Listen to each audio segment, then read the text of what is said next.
बोल बा। अच्छा ऐसे खड़े हो जाइए जी।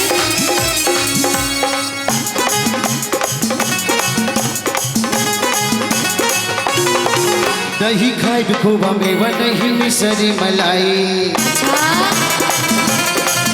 नहीं खाए खोबा मेवा नहीं मिसरी मलाई। नहीं खाए खोबा मेवा नहीं मिसरी मलाई। नहीं खाए खोबा मेवा नहीं मिसरी मलाई। भले पानी होता पीस के लिए याद आता।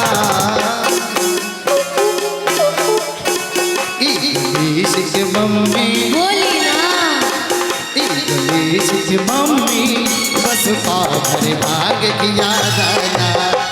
इश्क मम्मी बस पावर भाग किया जाना।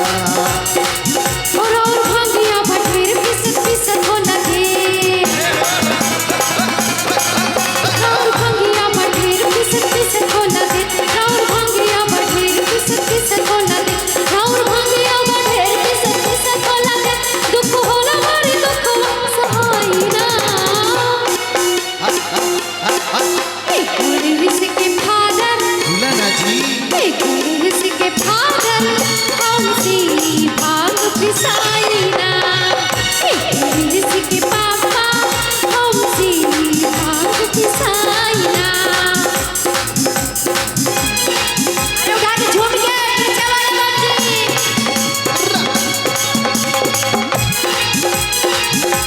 झूम के।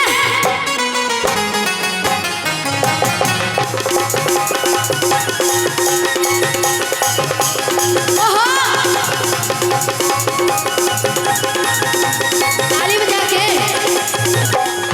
नहीं खाई बधुआ मलाई मिसरी। नहीं जितना से भजिया के साथ मिसरी। नहीं खाई बधुआ मलाई मिसरी। नहीं जितना से भजिया के साथ मिसरी। सुनो बदिया हमारे नवावे रे बना। सुनो बदिया हमारे नवावे रे बना। हमरा सामने से जल्दी हटा जाना। इश्क मम्मी बोली ना, इश्क मम्मी बस पावर भाग किया जाना। गणेश के पापा बस पावर भाग किया जाना। और हमारे बैंक की ओर से 501 रुपये का पुरस्कार। नकली नहीं है ना, नकली नहीं है ना।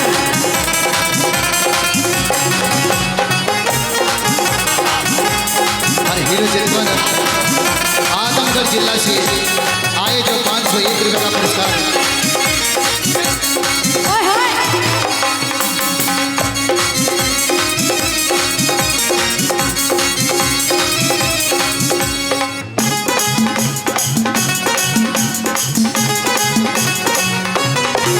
चाहे राजी होई चाहे होई ना। भाग्य पे सब न सुने में रोवाला। बोलो बोलो बोलो बोलो।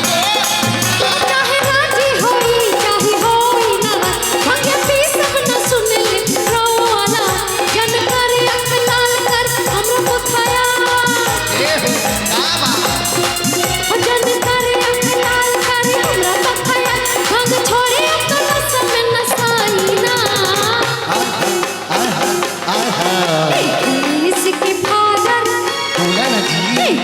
इसके डैडी हमसी भांग पिसाई ना। इसके डैडी हमसी भांग पिसाई ना। और हमारे माँ बाल्मेश्वरी कांवरिया संघ से और से 501 रुपये का पुरस्कार। और धीरज गुप्ता जी की ओर से आया है 511 रुपये का पुरस्कार। बाबा ये हर पुराने का पुरस्कार। मोर भंगिया का मनाई दे हो।